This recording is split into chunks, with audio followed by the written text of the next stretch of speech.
Okay, so our tutorial for today is the Ayala Buoy System, or the International Association for Marine Aids Navigation and Lighthouse Authorities, that provides us the standard Ayala Buoy system that we can find inside certain channel, and at the same time it is subdivided into two different regions. So for Ayala A, this is part of Asia, Australia, New Zealand, and Africa, where you can find the standard color for the vessels. No? So if you're going to compare it with our sidelines of the vessel, it always starts with green as starboard or lateral mark, and for the port side is the red ones. No? So on this illustration, this is a typical Ayala Buoy system that you can find and see inside certain channels.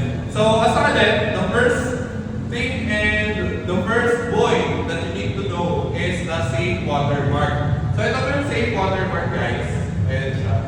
So pag sumapay piloto, ang unang-una mong titignan, no, kung nasaan po yung safe water buoy. Because it will give you at the same time at the back the indication of safe water inside lateral marks.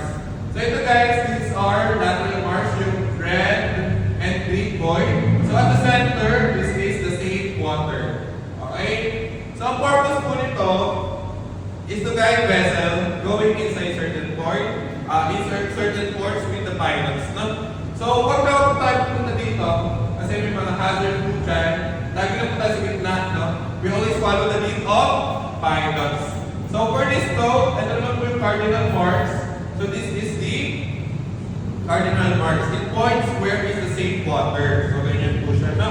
And also, we have the isolated danger mark. So this is, for example, wrecks, shallow waters, etc. No? So dito, wag tayo pupunta dyan.